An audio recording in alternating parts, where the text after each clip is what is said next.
What show is this? I think it is 113. 113. Mandy's been pretty good about keeping it up to date. Yeah, it's about time she pulled her weight around here, eh?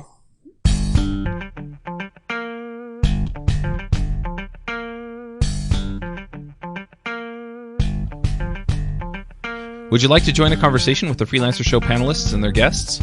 Want to support the show? We have the form that allows you to join the conversation and support the show at the same time. Sign up at freelancershow.com/forum. Welcome to the Freelancer Show, episode 113. Today we have a bit of a light panel with Reuven out, and Chuck has some stuff going on at home. So it is Eric Davis. Hey. And myself, Curtis McHale.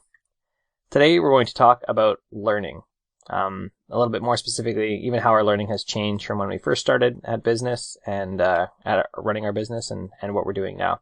So, Eric, when you started your business, where did you really start? What do you mean, like, as far as like education levels and what I was doing, or? Yeah, what was the stuff you were reading when you first started? When I first started, I already had a business degree at that point, so I kind of had, the general idea of how to run a business. College teaches you how to run like huge corporate businesses or Fortune 500s. They don't teach you how to start a business. Like I took an entrepreneurship class, which was pretty much a waste.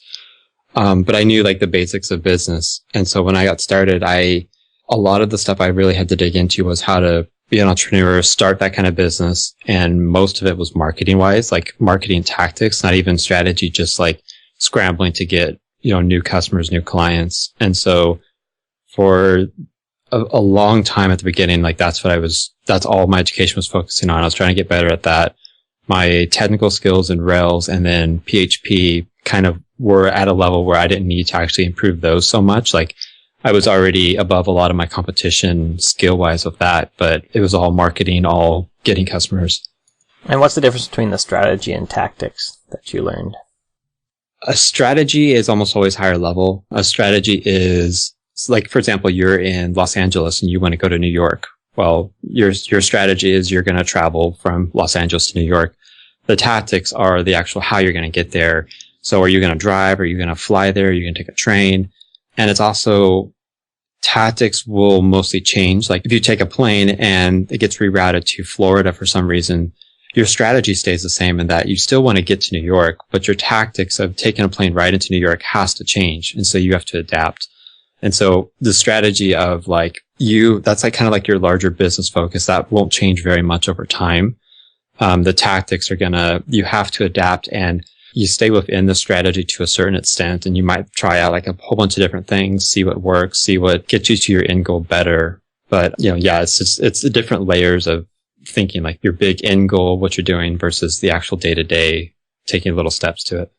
For me, I actually have a psychology degree. So my learning very much started at how do I even do this level. I was pretty, lucky when I started and hooked up with shows like the Boag World podcast when it was going all the time. So I got to see, I got pointed in the right direction for accessibility standards. I have never built a site in tables in my entire life outside of like actual tabular data. Wow. I know I built HTML emails. That's the closest I've got, and they're terrible and I don't do them anymore. I've barely done any, really. But that's mainly because I got pointed in the right spot. At that time by Boag World. So you started learning the technical aspects in addition to the business aspects? Yeah, I've always wanted to run a business. Like when I was installing decks, I did some decks on the side on my own. So I had a basic business point, but I didn't know how to build a site at all. My dad was a computer guy. He worked at IBM for, 30 years. So there was technical know-how a bit around from having computers around very, very early, but I had never coded a site at all. I don't even remember why I decided I wanted to learn that. But I remember, I think the first editor I used was it NVU was one? Kind of like a GUI and coding editor. That was like the first thing I did, and I literally just started by writing HTML every day during class, actually. And then not like deleting the work when I was done class. So I had to write it again the next day and get faster and learn more. And that's what I did, writing CSS and that. So that's where my learning really started, was at a purely functional level. Like, how do you even do this? Certainly not at a business level in any fashion. Yeah, and thinking back, like I think I had stuff on GeoCities back when that was the thing. Actually, I did have one of those when I was in like my teens. Yeah, and like I'm trying to remember, I they had like, not WYSIWYG because it didn't look anything like what it ended up, but I used like their editor or whatever it was. And then I think I ended up using like Notepad or something. And then, basically all of my programming, with the exception of like 1 or 2 classes I took in college as side things, I've been self-taught. So I, started in GeoCities, figured out HTML stuff. Just, I don't even remember what had a site about. It was probably cats or something stupid. And then, self-taught myself PHP and actually all that stuff back when PHP Nuke was like the thing you used to build websites. And I mean, it's funny. Like I used to host my sites on a server that sat under my desk in my office that was / a living room while I was a college student. And like I had a cluster of old computers I put together to actually run my website because none of them were fast enough to actually do anything. So I had like 150 megahertz here, 200 megahertz here, and all that added up. But I remember doing PHP Nuke then. And like, I remember using WordPress, I think it's 1.5. Like, I don't even think WordPress had the concept of a page back then. And I used it for a while. And all of my stuff has just been like, oh, let's try this software and then let's hack around on it, see what it does and, try to do that stuff. So all of my education, all of my learning as far as programming has been self-taught. And then much of my entrepreneurship has been self-taught. Like I said, this college business classes really don't teach you how to start and run a small business. Or at least when I was there, it was pretty much all large business, all large, like you have multi-million-dollar marketing budget type stuff. I would say all of my business thoughts came from even my dad, who did, after he worked at IBM for a while, he was running his own business. And so I got to talk about that. And he did a lot of corporate training at IBM as well, like disk profiles and team work and then auditing of departments for efficiency. So I had a head start in that aspect maybe. But I don't even remember how I stumbled into WordPress. It actually sounds like you used it before I did. I think it had pages by the time I was using it. But I'd have to really dig around and figure out what version. I think it was 2 point something.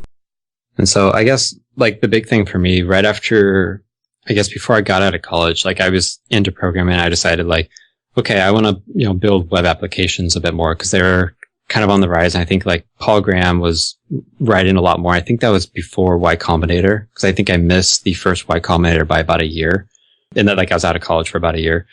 But, I liked Python, like I was using a little bit. I was talking with Curtis. I've actually ported Cabal scripts to Python because I had nothing better to do in my classes.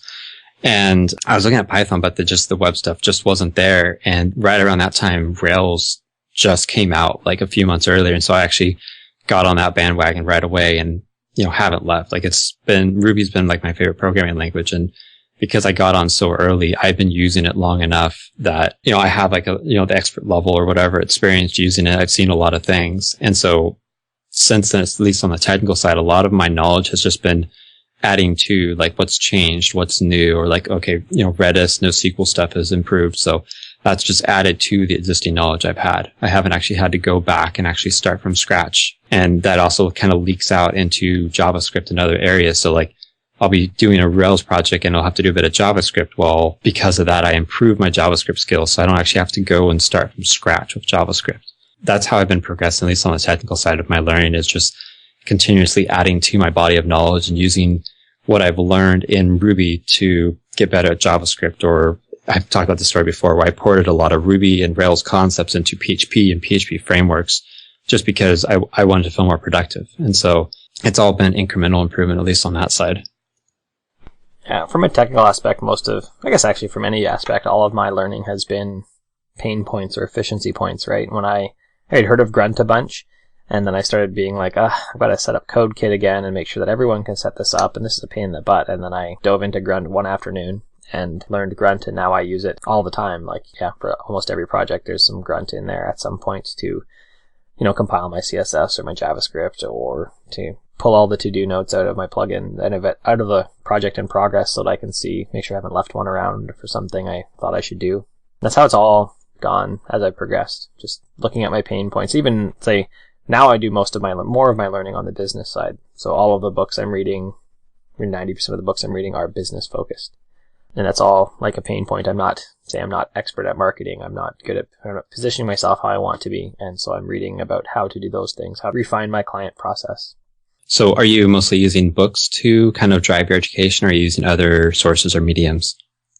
The absolute highest value content that I consume is in books and in podcasts. When I look at the information for the time I've spent, those are the two best. There's a lot of good blog posts out there, but I find a lot of them, they talk about something good, but they don't give you a really good execution strategy, right? There are certainly some out there that are awesome and totally knock it out of the park, but by and large, the best value content I get each week is out of a book or out of a podcast. Yeah, for me, with the technical stuff, like actually all my learning I do, I don't know if this is actually the proper term, but I call it just-in-time learning. Like I try not to put time into learning something until I need it, or unless I really, really want to. And so like for the technical side, I'll avoid learning like NoSQL or whatever until a client needs it, or until like I see like I need to learn at least the basics to kind of have a working knowledge and know, if it's a good thing or bad thing. And for that stuff, I found blog posts work pretty good, mostly just to get an overview of everything. But I'll agree, like for business things or for things where you need like kind of like what I talked about earlier, where you need a bigger picture, like a strategy view of things, blog posts just don't get into the depth you need. They don't kind of cover it enough. And for me, it's books are the absolute top for me. Podcasts work good for kind of a little bit like an introduction to things or like talking about news, but I've always been a reader as kind of how I get all my information. Oh yeah, myself and my wife are both readers extensively. We have often tried to see who can read the most books in a month, and I think by the time we were getting each to 10, we decided that it was just a good month of reading. I think for technical topics, the blog posts are more useful to me because they're usually like, here is exactly how you do it. And I usually at this point dive in by reading the technical documentation on Grunt's site and then look around at what other people have written about it to kind of buff up my knowledge, or to, there's an example and this is why they're doing it, and now I can improve my own workflow. Yeah, for technical blog posts are more useful to me. I very rarely read technical books. I've got references around, but that's about it. I very rarely even finish them. They just flip through the pages I need to and I'm done with them. Yeah, and I've been doing, I guess for the past year, I've been really cleaning out a lot of my paperback books, and I've been holding on to reference books, but I'm finding more and more, like even really good reference books, I don't reference them. I go on the internet first, and by the time I actually decide, I probably should just pull up that book off the shelf, I've already found my answer. And so between blog posts and then if like for programming stuff like API docs, or, maybe if you're using like Adobe products, like Adobe's official help or whatever, like that seems to be the easiest way for me to learn. And since I do a lot of stuff in open source, I actually will download a lot of the source code and actually just read through the code itself, because that's actually how it works versus the disconnect between how the code runs and how actually someone thinks it runs and how they write about it. Yeah, and that's something you can only do once you know the right questions to even ask, right? I know when I first started, like I didn't even know the right questions to ask. I cried at my computer one night because I didn't even know where to go. Like how to even start to frame this problem I was having. Now that I can, I do default to, I use an application called Dash, that downloads a whole bunch of documentation for me. So like I have on my computer, local all the time, all the WordPress documentation, the SAS documentation, Bourbon, Vim, it'll document all your man pages on your computer even. I use that regularly to search through API docs and then code as well. Yeah, that's pretty cool. Like with Rails, a lot of times when you have like an actual exception, it tells you like the line number the code had an error in. And because of a lot of the kind of changes in how it works, is you almost always have copies of that code locally where you can get to it. So I actually jump right into the code. Like I used to be afraid. Like I used to look at Rails or any other technical system as like, I don't want to touch it. I want it to work. If it doesn't work, I'm going to complain about it. And now it's like my first response is to jump into it and see what's going on. Because I think as you kind of get better at stuff, you learn that Rails or Grunt or whatever it is you're using is not perfect. There's going to be problems in it. And, don't blame it first, but, there's a good chance that you might actually have found something no one else has found. And especially with open source, you can actually go in and hope to fix it, or at least hope to shine light on the problem and help someone else fix it. And I think that's kind of important to your learning, because it kind of shows you that, you can make a hypothesis like, there's a problem in this piece of software. Let's look through it, diagnose like, okay, here's where the problem could be, change it and see if it actually worked or not worked. And when it works, it really helps you like look at it like, you've dug through all this stuff and now you've learned, okay, well, my hypothesizing is better. I can see how the whole software works as a whole. And so at least with technical stuff like that's really nice. It's a fast feedback cycle of problem, change, it's fixed.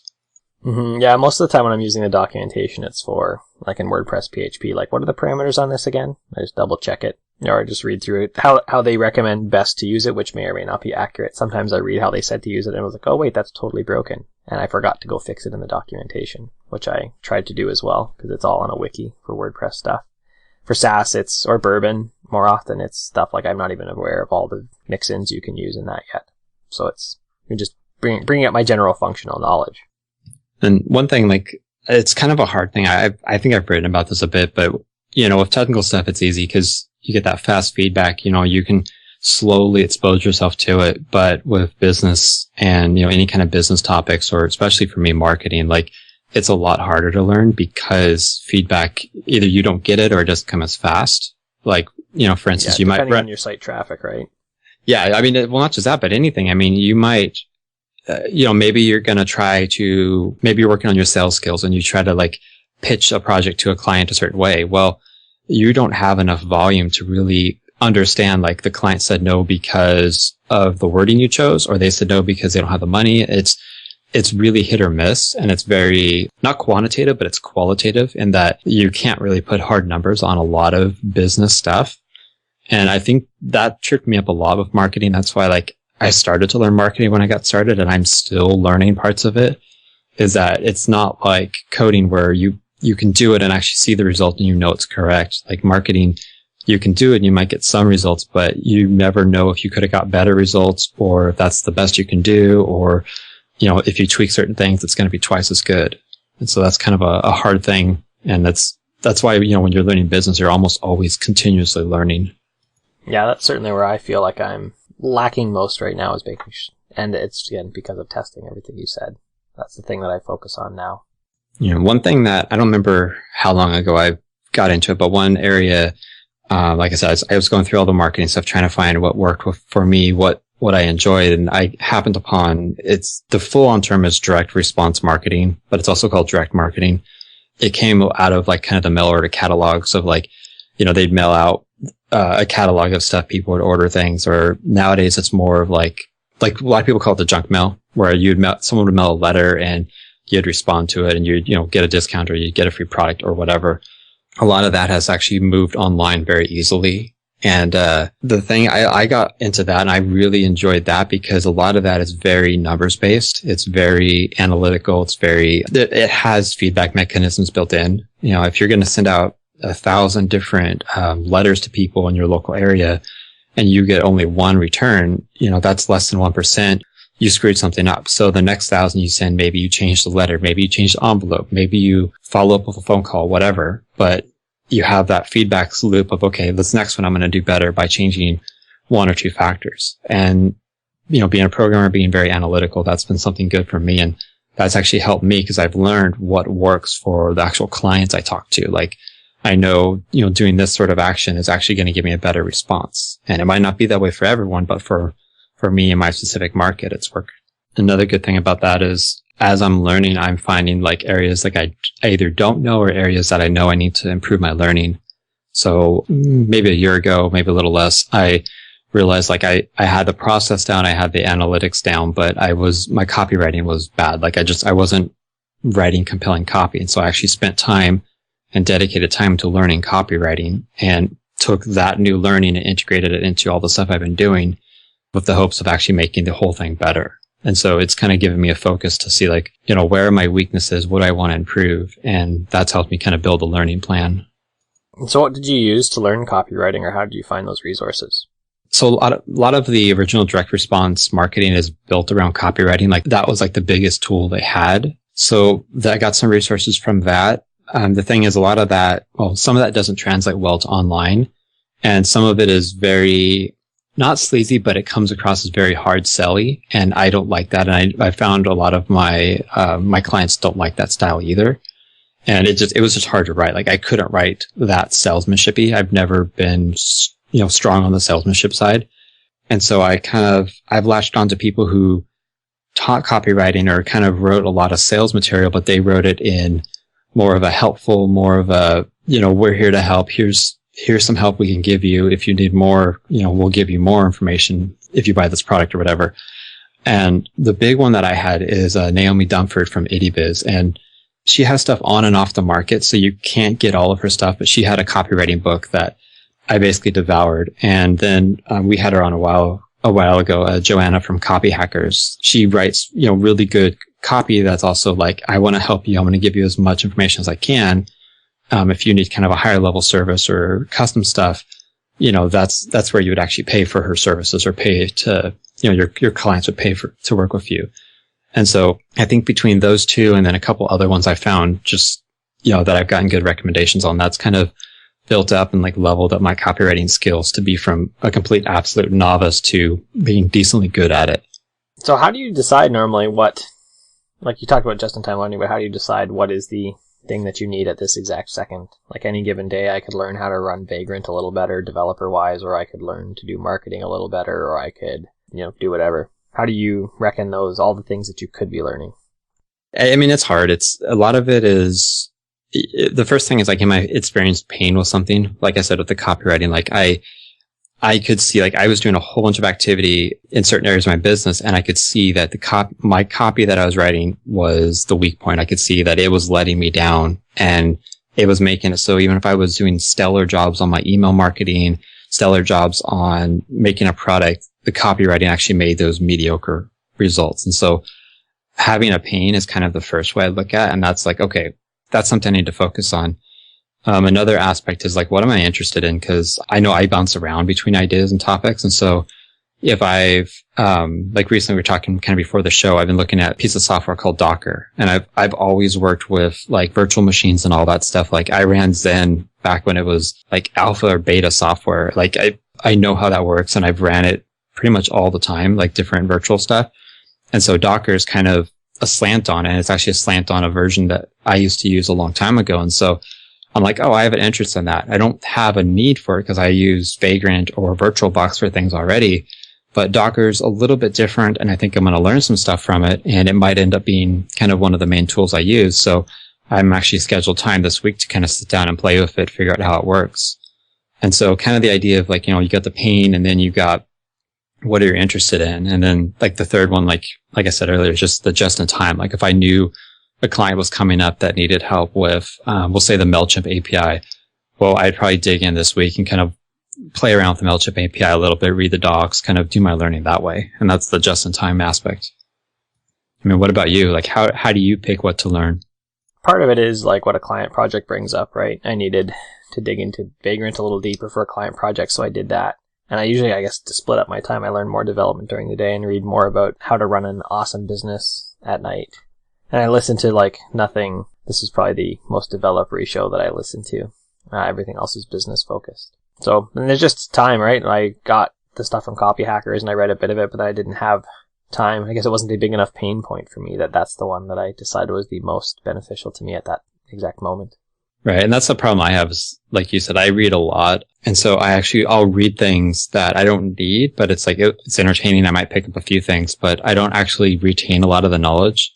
And I kind of built up my own habits and systems to really keep track of, okay, well, if I do need that knowledge later, how do I get to it without rereading the 4 or 5 books on the topic? But yeah, if you don't have like an actual need, or you can't put what you're learning into play and actually kind of experience it and go through it, it makes it a lot harder, and it feels like information kind of goes, in one ear out the other. So do you have like a plan of like, over this next year, or even like, a quarter or a month of like what you want to learn, where you're going, that sort of thing? Yeah. So this year I did 2 quarters so far. The first one I was trying to learn more about launching products, which I admittedly didn't do wonderfully on. I could have done more for sure. This quarter I'm working on better client metrics. So like just analyzing what are my best clients and how do I continue to serve them better and continue to have them coming back, because they're already my best clients, right? So those are the things that I'm focusing on and trying to tailor my reading towards that. So actually right now I'm reading Michael Port's book. I always forget if it's Get Clients Now or Book Yourself Solid because I mix them up, but whichever one was by Michael Port, I think it's Book Yourself Solid. I'm going back through that with my mastermind group to really, again, hone down my client offerings, which are the clients I love, and really get that tight. You said you like kind of had quarters for it. Do you actually kind of actively go and say like, I'm going to read this book, I'm going to read this book, I'm going to read, or, I'm going to listen to this podcast? Do you plan it out like that? Or do you just say like, I'm going to take these 3 months and kind of keep my eyes open, whatever I find that's about client metrics, I'm going to pick up and start reading? Well, if you looked at my Amazon wish list, you'd see like probably like 150 entries in there. And so what I'll often do is I'll kind of dig back through and buy 4 or 5 of them, right? And say these are the ones that I kind of plan on reading. Because I often will go through 4 books a month. So yeah, I'll plan on reading these ones. And, sometimes I'll start one and get partway through it and be like, this is a terrible book. I did that with one of the Basecamp 37 Signals books, Remote. I got like 5 pages in and said, this is terrible. Maybe 20 pages in. But then I reread Rework, because that's what we did with the mastermind group, and I thought it was still a good gut check book on how you run your business. So it depends. Certainly do not feel bound to reading them. And then the podcasts I have are pretty consistent. I add 1 or 2 and try 1 or 2, but then I am not sure. So I just take them back out. If they're not useful to me, I just cut them. I don't care. So would you say like the podcasts are kind of like supplementing your learning? Like they're like giving you kind of a broad spectrum of different topics? Like, like one might talk about client analytics, but it might talk about, say, copywriting, and, you're doing the client analytics, so you pay attention. And then, later on, if you decide to pick up copywriting, you're like, oh, I kind of know the basics from this podcast already. Yeah. And so like I said I focus on client metrics, but like when we talked with Kirk, I was on that show and then I listened to it again. And I thought this was the best thing I've listened to all week. When we talked about value, it was by far, and I listened to it a second time. My wife listened to it. It was like, that was a really good episode. And so, when I have stuff like that surface, I just put the time into listening to that, because it is sometimes the most valuable content to listen to that week is nothing to do with what I was technically focusing on, but it's still good to think of in your overall business strategy, right? How am I pricing that in that example specifically? Right. And say for me, I go a different way. Like I focus, I other than like fiction, because I use fiction as like kind of the decompression of like going through and learning everything. If I'm reading about copywriting, like that's all that I'm reading about. Like I'll listen to copywriting podcasts, I'll read copywriting books, I'll find a bunch of people on Twitter or whatever that are, copywriters or that are in that area and, read the stuff they're posting. Like that's kind of the only thing I focus on. And it's kind of a full-on immersion. And what I like to do is, I'll go and basically get samples of any kind of Kindle book people recommend to me that's like I have a mild interest in, because the samples are free. And then I'll read the sample, decide if the writing's good, because some people just have horrible writing. Just it's impossible to get through it. And like I have this big wish list. I actually have 194 items on my Kindle list right now, and I have other wish lists that have like paperback books and stuff like that. But when it's like, okay, I'm learning copywriting this week, I'll go and buy all of the Kindle books about copywriting, and then I'll sit down for the month or whatever, and basically that's all that I'm reading as far as nonfiction wise. And I found like that intense focus and like all the notes I take really helps me understand it, and kind of you get to a point where you don't know anything, so everything you read's new. But then after a while, like you're reading the book and like, yeah, everyone's already said everything that's in this book, and you're full of all the information, and that's when you can kind of stop learning or move on to the next topic. So, I mean, we got a bunch of advice here. I guess I'm going to ask you, for someone who's, maybe they're getting started freelancing and, there's just a ton of information they have to learn, or maybe there's like a certain topic, like, I mentioned copywriting quite a bit. You mentioned like client metrics, like maybe there's a specific topic that someone has and they want to kind of get into it. How would you actually kind of recommend that they get started in it? I find the best book on the subject. I tell new freelancers that there's 4 or 5 books they should read. They should read The Price is Right by Chris Lemma. It's short pricing, gives you all the good pricing theory, and then you'll read it again later when you really can dig into it. Book Yourself Solid and Get Clients Now. And then if you have time to read the Strategy and Tactics of Pricing as a monolithic tome on pricing. I think those put you off on the right foot when you're started freelancing. And when I'm looking at a new topic, I just try to find the best resources that are out there. Sometimes even a Udemy course. So for masterminds, I read a bunch about that over Christmas so I could improve my running one. I bought a couple books, and the best value content for that ended up being a Udemy course by Dan Miller. That was the best option. I found it had the best content in it. And then for applying it, like with the mastermind stuff, I just started doing parts of it and seeing how it worked and kind of tweaking my approach to how I was running the mastermind. And I have found it very good as an organizer to, in many ways, take more control of the group a bit than I did originally. Okay. I mean, that's similar to how I do it. I recommend getting, this assuming reading's kind of the best way you learn. And if you don't know, reading's a really inexpensive way to try it out. But, get the top 4 or 5 books on the topic. Like if you can hear recommendations from people, that's the best way to start. But I've actually found if you can find like an Amazon category for the topic you want to learn, just start there, just go off the list and just pick the top 4 or 5 books that actually sound reasonably close, because some books get miscategorized.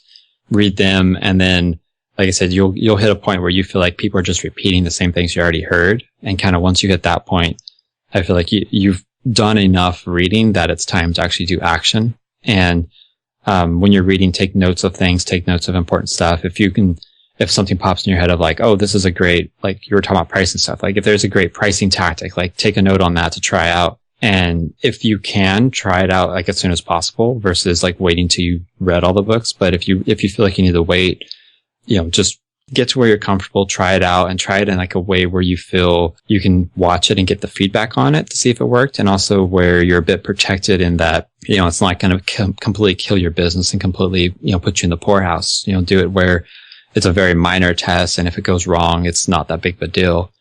And just watch that feedback cycle.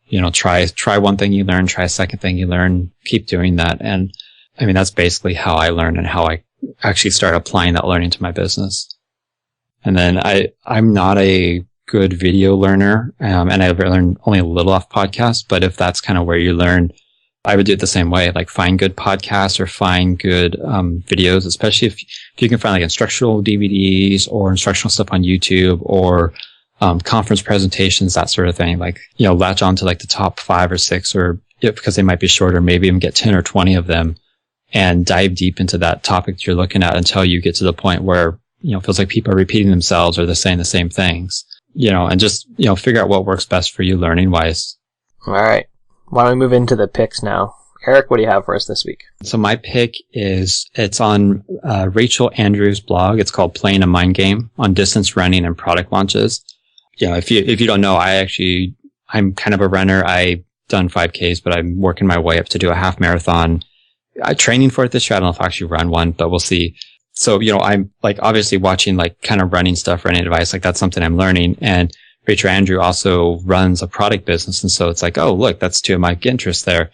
But she actually kind of compared the 2 and kind of broke it down of like, how running works, how launching a product works, and how she runs marathons, but how it's a marathon, not a sprint to launch a product. And so it's a good blog post.